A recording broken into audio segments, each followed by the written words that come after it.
Kalau di depan sana, Ustaz Fuad, ada tukang bakso, somai, bajigur.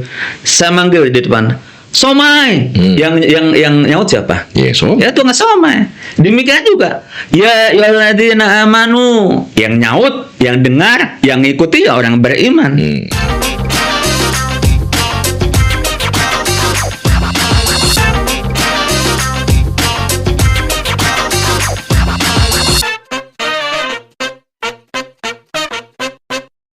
Bismillahirrahmanirrahim. Assalamualaikum warahmatullahi wabarakatuh.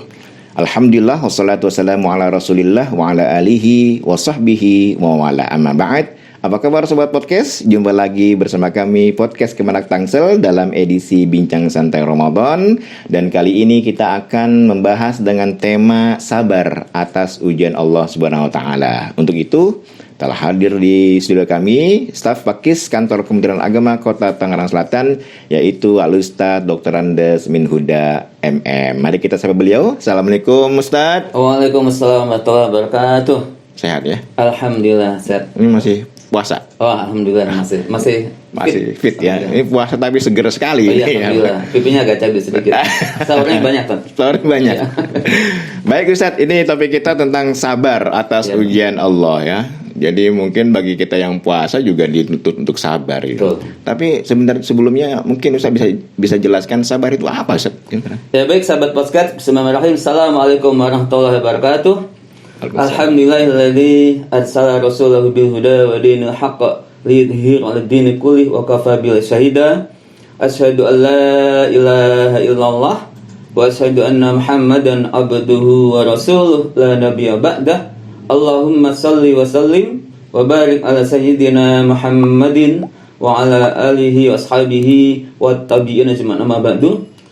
Berbicara tentang sabar, Ustaz, itu memang mudah untuk diucapkan tapi sangat sulit untuk dijalankan. Betul. Makanya tema ini menjadi sangat menarik dan jujur terus terang saya agak berat.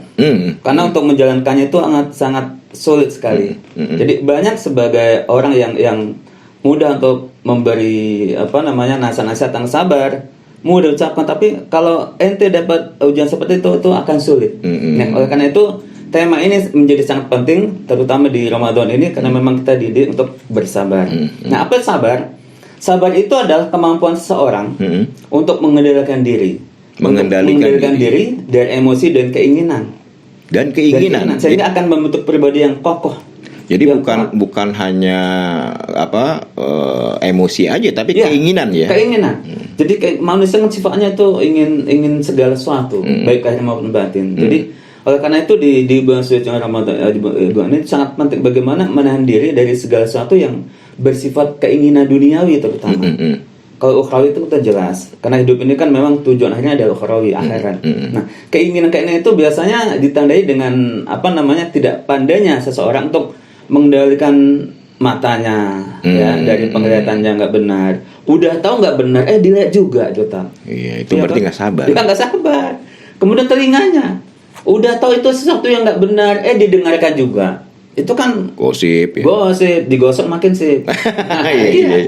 Kemudian lisan. Nah, lisan ini terutama ibu-ibu ini yang doyan ngomong. Seolah-olah kalau nggak ngomong sehari itu nggak ngomong orang itu kepalanya pusing. Nah, ini kan berbahaya. Iya. Kemudian apalagi hati terutama. Nah, makanya hati ini menjadi sangat penting. Hati inilah yang kemudian akan mengendalikan organ tubuh semuanya. Nah, bagaimana upaya kita di bulan suci Ramadan ini untuk mengendalikan hati ini? Nah, Ustaz Fuad, jadi gini, manusia itu kan punya dua sifat, baik dan buruk. Ketika seseorang itu dominan sabarnya, maka biasanya orang itu akan mengklaim seorang itu menjadi orang yang penyabar, sifatnya penyabar. Demikian pula seseorang yang lebih dominan sifat tergesa-gesanya, tidak sabaran, maka orang ini akan diklaim sebagai orang yang tergesa-gesa. Kemudian juga ada orang yang angkuh, dia merasa paling tinggi, itu diklaim oleh seorang menjadi orang yang sangat sombong. Nah, sifat-sifat inilah kemudian yang akan kita jelaskan pada sahabat podcast. Bagaimana kemudian kita membentuk pribadi yang sabar ini? Ini butuh proses latihan yang tidak mudah. Nah, di bulan inilah insya Allah kita akan 1 bulan penuh akan mendidik pribadi kita untuk menjadi pribadi yang sangat sabar.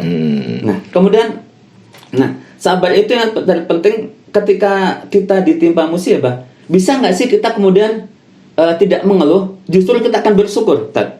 Jadi ini luar biasa, sulit banget itu ya ketika terkena musibah, bukan malah harus bersyukur. Malah bersyukur. Jadi contohnya gini, ketika kita beli motor baru misalkan, motor itu harganya katakan 100 juta, kita bawa ke masjid. Motor apa itu? Misalnya sebagai ada 1 miliar, Tad. Oh, gitu ya? Oh iya, motor yang Harley Davidson itu di atas 1 miliar. Kita misalkan kita katakan kita mau beli motor itu, kita uang itu hasil dari mengumpulkan pundi-pundi kita, kemudian kita belikan motor kesayangan. Kita bawa sholat masjid ke masjid subuh, begitu kita sudah selesai sholat, kemudian kita zikir udah selesai, kita keluar masjid, motor kita hilang. Mampukah kita sebagai orang bersabar kemudian kita mengucapkan alhamdulillahirobbilalamin? Kehilangan malah alhamdulillah. Kemudian setelah itu baru kita ucapkan inna lillahi wa inna ilaihi rajiun. Itu sangat sulit. Nah, padahal ketika kita kehilangan itu, barangkali Allah akan menggantikan sesuatu yang lebih utama daripada itu. Bisa jadi itu sebagai pengganti kita menjadi sehat, atau anak-anak kita menjadi anak soleh-soleha, atau kita akan dijanjikan Allah sesuatu yang lebih dari motor itu. Kita nggak tahu. Nah, disitulah pentingnya begitu kita ditimpa musibah apapun, kita mesti tetap bersyukur. Dan janji Allah itu kan pasti benar. Dan sangkatum azidannakum wa in kafartum adzabil syadid. Jadi yang patut kita tanda adalah inna adzabil syadid. Di sini kemudian bersyukur menjadi wajib hukumnya. Kenapa? Karena apabila kita tidak bersyukur, Allah akan mengadab kita. Itu. Jadi bersabar ini saya katakan lagi bahwa mudah untuk diucapkan, tapi sangat sulit untuk dilaksanakan. Di Ramadan inilah ini menjadi ajang sarana. Butuh proses latihan. Ya, proses latihan. Bagaimana kemudian kita, di kota-kota besar terutama, ketika orang kita sedang berpuasa, ya, ditutup semua warung-warung itu, ya. Tapi kan di kota-kota besar tidak mungkin, tetap saja orang berlalu-lalang sambil makan minum. Ini kan persoalan iman, ya. Jadi orang beriman itu tidak peduli yang begitu itu. Ya sebenarnya orang puasa dia masuk kamar nggak ada yang tahu kan, bisa aja dia makan minum kan, tapi dia bersabar melakukan itu. Dan pesan puasa itu kan urusan kita dengan Allah. Jadi hanya kita saja yang tahu dan Allah.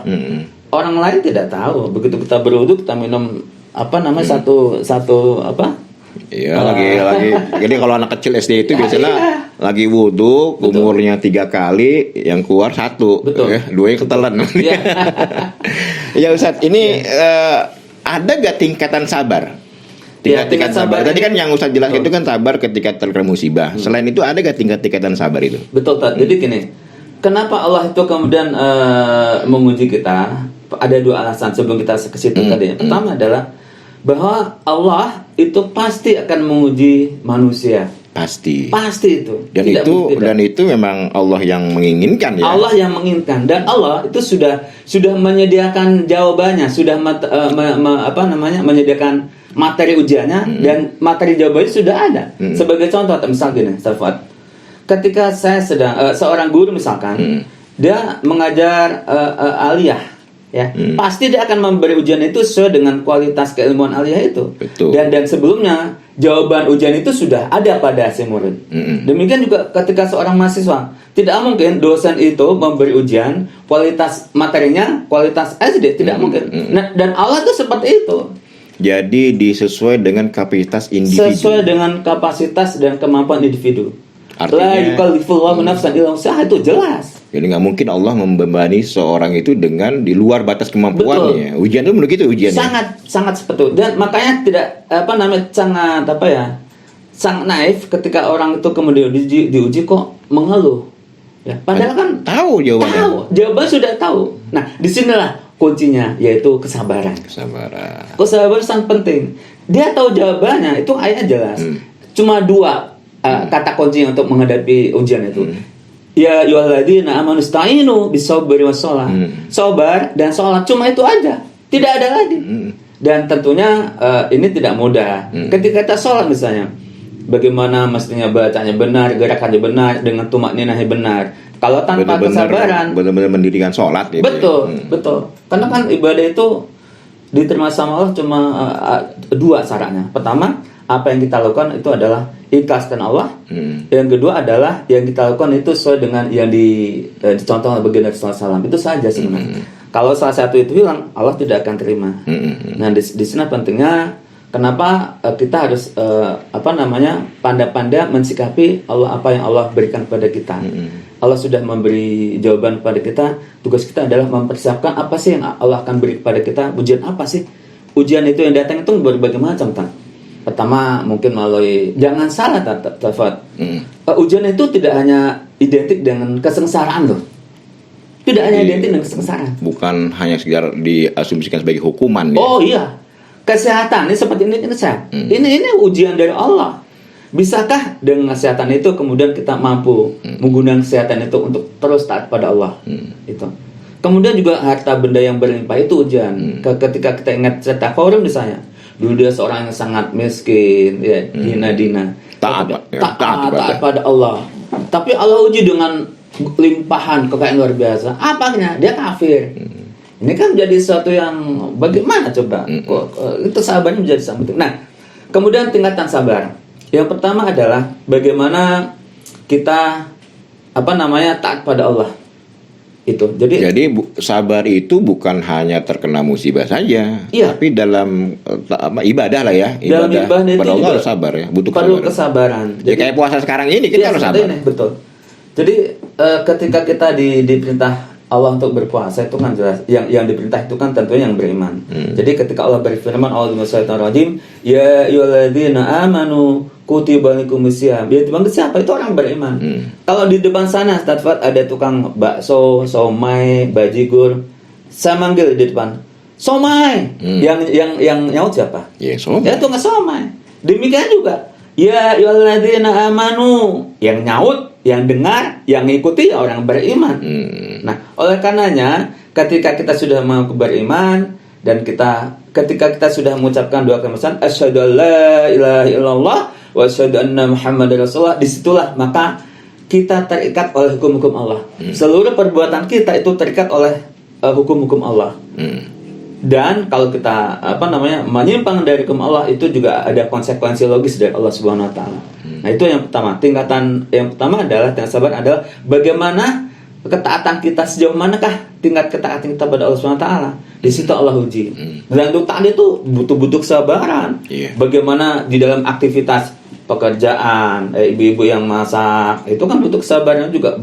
Begitu berkumandang Allahu Akbar, masuk goreng tempe. Ya, padahal kan panggil. Dipanggil Allah itu segera bergegas itu.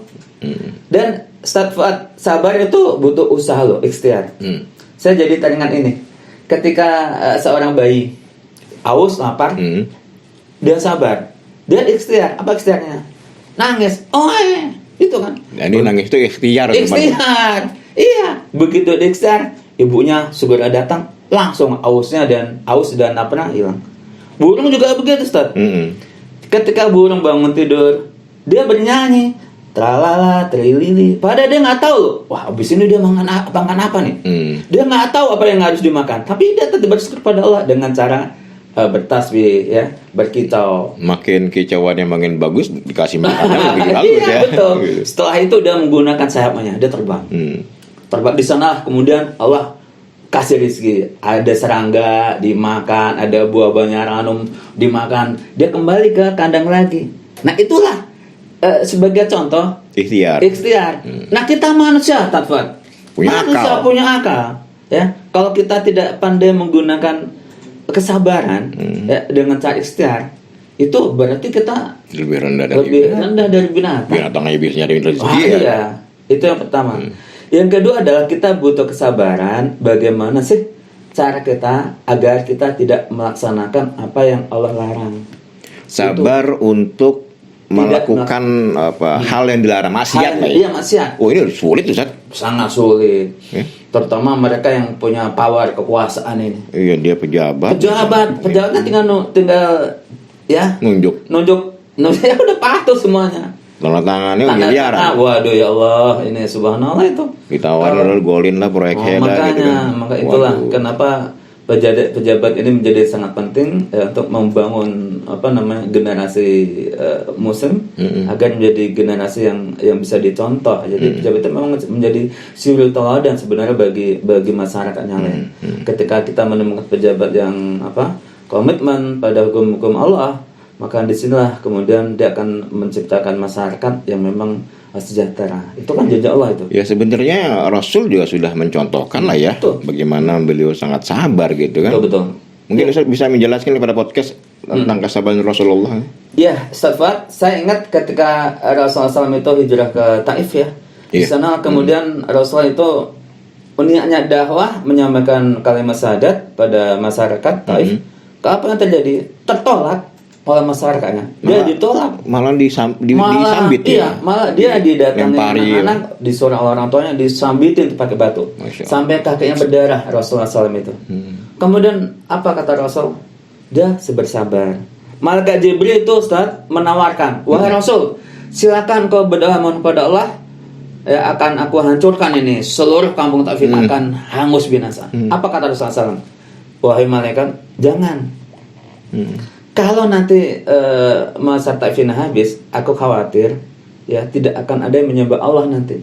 Justru dengan kita membiarkan itu, insya Allah di antara mereka akan ada yang beriman. Ada yang beriman kepada Allah." Nah, itu dan ternyata seperti sekarang terbukti, ya. Itu seperti itu. Itu kan contoh-contoh yang dapat kita petik hikmahnya. Jadi bagaimana kemudian bukan cuma itu di dalam kehidupan kita sehari-hari juga pasti. Iya, apalagi sabar menghadapi cacian, hinaan, gitu ya kan. Saya teringat kisah antara Abu Bakar ya. Kisah Abu Bakar ini. Iya, betul. Ketika suatu hari beliau sedang ngobrol-ngobrol dengan Rasulullah gitu ya. Tiba-tiba ada seorang Arab Badui, ya, Arab bodoh lah gitu kan. Tiba-tiba tanpa ada angin, ada hujan, dia menghina Abu Bakar. "Wahai Abu Bakar, engkau ini gitu." Nah, melihat cacian itu Abu Bakar tidak menggubris, dicuekin. Melihat itu Rasulullah tersenyum. Betul. Untuk karena nggak ditanggapin, akhirnya si Arab Badui itu mencaci lagi ya dengan cicain yang lebih menyakitkan ya. Betul. Tapi untuk kedua kalinya Abu Bakar diam saja dan melihat itu Rasulullah tersenyum. Nggak ditanggapi, akhirnya dia menghina Abu Bakar. Kali ini orang tuanya dibawa-bawa, ibunya dibawa-bawa gitu ya. Ya sebagai manusia Abu Bakar nggak tahan juga mendengar cacian itu. Akhirnya dibalas oleh Abu Bakar. Melihat itu Rasulullah pergi, meninggal Abu Bakar tanpa salam. Betul. Melihat Rasulullah pergi, dikejarlah oleh Abu Bakar. "Ya Rasulullah, kenapa engkau meninggalkan aku tanpa salam?" Betul. Apa kata Rasul? "Ketika orang Badui itu menghinamu untuk pertama kali dan engkau tidak menanggapi, maka turun malaikat siap membantumu." Betul. Melihat itu aku tersenyum. Ketika dua kalinya Arab Badui itu menghinamu dan engkau tidak menanggapi, makin banyak malaikat rahmat menaungimu. Dan melihat itu aku tersenyum. Tapi ketiga kali engkau membalasnya, malaikat rahmat itu kabur meninggalkanmu, yang turun adalah badah setan. Untuk itulah aku meninggalkanmu karena aku tidak berdekatan dengan setan. Artinya orang yang marah itu sesungguhnya sedang dikuasai oleh setan, gitu Tat ya. Betul. Jadi gini Ustaz, cacian yang datang dari siapapun itu sebenarnya itu kan ada berangkat dari pertama ketidaktahuan. Karena tidak tahu itulah kemudian dia caci maki. Dan kalau sudah seperti ini maka tingkat keilmuannya itu juga mesti dimaklumi.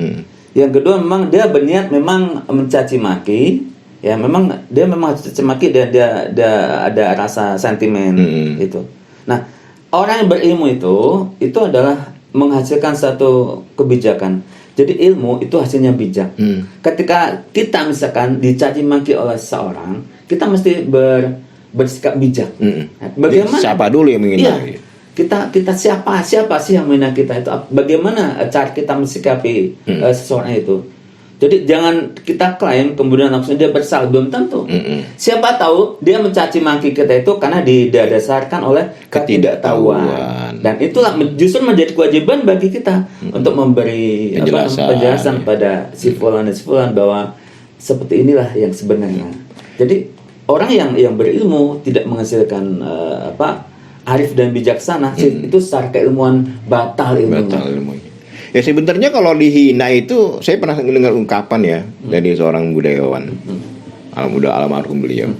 Jadi hinaan itu ya, sebenarnya tidak membahayakan. Betul. Iya kan? Justru itu jadi motivasi. Iya, enggak. Maksudnya orang itu ingin menghina kita, mencela kita, sebenarnya tidak membahayakan kita. Cuman nggak enak didengar. Betul. Kan nggak mungkin orang nggak terjadi orang menghina kita, kemudian kita berubah jadi apa seperti apa yang dihina. Kan enggak juga. Cuman nggak enak didengar. Sebenarnya tidak membahayakan kita gitu. Tidak membahayakan. Cuma ini di sini membutuhkan betul-betul sikap pribadi kita. Kita memang harus paham betul apa sih hinaan itu, apa caci maki itu. Betul. Nah, kemudian saya ingat juga kesabaran ini butuh siapa tahu Allah menguji kita dengan berbagai bentuk. Kalau kita sabar, maka Allah akan balas sesuatu itu lebih baik. Mungkin perlu jelaskan ke sobat podcast nih ya. Ganjaran bagi orang yang melakukan sabar, ada ininya apa? Allah janji Allah terhadap orang yang sabar. Jadi gini, Allah itu saking sulitnya untuk melaksanakan kesabaran itu, ganjarannya itu tidak terbatas. Ya karena Allah sendiri. Yusabiruna ajrahum bighairi hisab. Itu sungguh. Orang-orang bersabar itu Allah akan balas ganjaran dan pahalanya itu tidak terbatas. Itu sampai tidak ada batasnya. Batasnya berarti suka-suka Allah aja. Itu suka-suka Allah mau kasih berapa itu, dan itu saya pikir itu menjadi sesuatu yang sangat wajar. Ya, Allah juga sudah tahu dong menilai. Oh, si hambaku ini kesabaran luar biasa. Jadi pantaslah kalau aku ganjar dengan pahala yang tidak terbatas. Ya, kita nanti nggak tahu dah tiba-tiba muncul sesuatu yang kita inginkan dan kita nggak tahu. Oh, ternyata itu pahala kesabaran kita. Kita kan nggak tahu. Ya, barangkali di dunia kita nggak tahu. Tiba-tiba dengan kesabaran kita kemudian Allah balas di akhirat dengan sesuatu yang sangat menakjubkan. Kita sampai terheran-heran. Apa kata Allah? Inilah ganjaran kesabaran kamu dahulu waktu masih hidup di dunia. Masya Allah. Ya saking besarnya gitu kan balasan sabar. Jadi Allah tahu bahwa sabar itu sulit sehingga ganjaran pun tiada batas ya. Betul, Ustaz. Apa sih bagi Allah tidak tahu? Kita tuh tadinya nggak ada loh. Kita kan tadinya tidak ada menjadi ada. Sampai Allah tuh heran bertanya pada kita. Aku heran pada hambaku. Padahal dulu itu hambaku tuh nggak ada. Kemudian aku hidupkan. Aku matikan, aku hidupkan kembali. Tapi kenapa mereka kok masih kafir? Itu kan pertanyaan sindiran. Di sini barangkali banyak orang yang tidak mau menggunakan akalnya. Makanya banyak ayat-ayat yang menyindir ya. Apa natakilun, apa gitu ya. Betul. Yang ayat tentang alam. Inna fi khalqis samawati wal ard itu kan. Waqtilafil laili wan nahari la ayatil albab itu bagi bergantinya siang dan malam itu kan.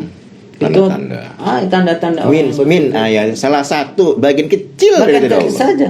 Dan itu menempel pada tubuh kita itu tanda-tanda kuasa Allah. Bahkan untuk ini Ustaz Fuad, kita ini untuk memuji Allah nggak bakal bisa. 1000 sejuta rangkaian yang kita rangkai dalam kalimat-kalimat itu untuk memuji Allah nggak bakal bisa kalau Allah tidak ajarkan. Tapi Allah mengajarkan satu kalimat saja. Itu dasar dengan mengucapkan subhanallah itu sudah meliputi 1000 dan jutaan kalimat untuk memuji Allah. Dan Allah itu yang mengajarkan. Kita nggak bisa mampu apa-apa kalau bukan Allah semuanya yang mengajarkan. Demikian juga sabaran. Sabar itu kita ada contoh, itu bagian dari Rasulullah SAW. Nah, disinilah pentingnya bagaimana kita belajar. Dan orang sabar yang sukses itu adalah orang yang mau terus belajar. Karena belajar itu nggak ada hentinya. Tidak ada hentinya. Karena pelajaran hidup tidak pernah berhenti ya. Tidak pernah berhenti. Nah kemudian ini gimana Ustaz dalam rangka kita sedang puasa di Ramadan ini kan ujian pasti itu banyak ya. Ada tips mungkin untuk menjaga atau menjadi orang yang sabar saat puasa? Baik. Tujuan puasa itu kan pertama adalah la'allakum tattaqun. Bagaimana kemudian kita menjadi manusia yang betul-betul bertakwa kepada Allah SWT. Nah, tip yang pertama adalah ketika kita dalam Ramadan ini pasti banyak sekali ujian.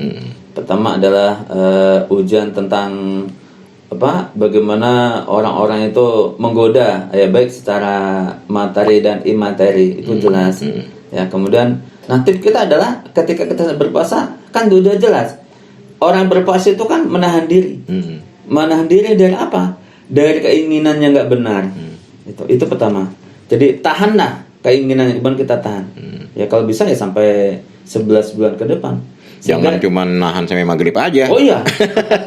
Iya. Mentang-mentang puasa ditahan cuma sampai maghrib ya. Iya, justru Kalau kadang-kadang gitu, saya dulu masih kecil ya, diajak berantem gitu kan bapak saya itu sering menjelaskan kalau ada yang ngajak berantem, kok bilang anak soimun gitu. Betul, kan, saya sedang puasa. Ya, saya menafsirkannya, iya sedang puasa. Udah kalau mau berantem nanti bisa maghrib. dendam. Ya, jadi gini tuh. Allah SWT itu kan menyediakan satu sistem. Bagaimana sih untuk menggapai makfirah Allah di bulan Ramadan ini? Ampunan Allah. Ampunan Allah. Allah itu pasti setiap kita kan pasti punya dosa, kecil maupun besar. Ya, pasti. Disengaja maupun tidak disengaja. Dosa yang kelihatan maupun dosa yang tidak kelihatan. Disadari maupun tidak sadari. Dosa kepada Allah maupun dosa kepada manusia. Disinilah di bulan suci Ramadan ini waktunya, saatnya, tempatnya. Nah, ini kita gapai. Karena ketika Allah sudah mengampuni kita, udah selesai semuanya. Iya. Kalau Allah sudah mengampuni kita, apa yang kita minta bisa Allah kasih Tanpa diminta. Bukankah tanpa kita sadar? Nah, Allah sudah kasih nih kita kesehatan, kita bisa bertemu seperti ini, Allah sudah kasih, kita tidak minta. Nah, oleh karena itu betul-betul yang paling utama adalah bagaimana Ramadan ini kita mensucikan diri, mensucikan diri baik lahir maupun batin. Agar apa? Agar tujuan dan target kita tercapai adalah kita menjadi manusia yang betul-betul suci, menjadi manusia yang bertakwa pada Allah. Karena kan kunci surga itu cuma satu sebenarnya, takwa. Iya. Dan takwa itu juga menjadi kunci untuk seluruh penyelesaian persoalan hidup. Wa may yattaqillaha yaj'al lahu makhraja. Jadi bagi siapa yang bertakwa pada Allah itu kan Allah akan beri solusi. Sehingga ketika orang kemudian mendapat satu persoalan, mendapat masalah, kok nggak ada solusinya? Satu, kurang takwa. Itu saja. Di Indonesia nih satu lagi. Di Indonesia itu nggak kekurangan orang pintar loh, banyak orang pintar loh. Ekonom banyak, pintar-pintar, sosiolog banyak, pintar, politisi banyak, ahli hukum banyak. Cuma kurang mungkin ya, kurang iman dan takwa saja kali ya. Walau anna ahqara amanu wattaqau la fatahna. Itu kan janji Allah ya. Iya, itu janji Allah itu. Dan Ramadan lah cara yang paling mungkin jalan pintas untuk meraih takwa itu. Betul. Kalau memang kita isi puasa itu dengan Ramadan ini dengan benar-benar ya memaknai ibadah yang dalamnya, salah satunya adalah sabar tadi. Betul. Jadi Ramadan ini kan harus betul-betul bermakna ya, Ustaz. Kita nggak tahu nih tahun depan kita masih ketemu nggak nih? Kita nggak tahu. Nah, di sini kesempatan kita untuk mengisi Ramadan pagi, siang, malam. Dengan apa? Baca Al-Quran. Dan dalam baca Al-Quran itu jangan ngejar target harus khatam 30 juz enggak, tetapi baca sesuai dengan kaidah yang benar, yang panjang dipanjangkan, pendek dipendekkan. Dan membaca Quran itu butuh kesabaran. Itu. Iya. Ada orang baca novel 30 halaman sehari jadi selesai. Betul. Baca Quran baru 1 lembar ngantuk dia. Nah, itu butuh kesabaran. Baca Quran itu kan butuh kesabaran. Pertama persiapkan dari segi fisik kita, lahir kita supaya suci, kemudian menghadap ke kiblat. Kemudian bacaannya juga butuh kesabaran. Ya, jadi betul-betul semua itu dalam kehidupan itu saya pikir tidak ada yang tidak butuh kesabaran. Semua butuh kesabaran. Bagaimana kita pengen pintar itu butuh kesabaran. Bagaimana kita ingin kenyang perutnya itu butuh kesabaran. Nunggu ditanam dulu itu padi, jagung, nyembelih ayam. Itu kan butuh kesabaran. Tidak instan. Belum selalu menjadi tidak seperti itu. Bahkan Allah SWT itu menciptakan bumi itu dalam 6 masa. Itu prosesnya bukan berarti Allah tidak mampu. Bisa. Kun fayakun jadi, tapi Allah SWT ingin mendidik manusia bahwa seperti inilah caranya.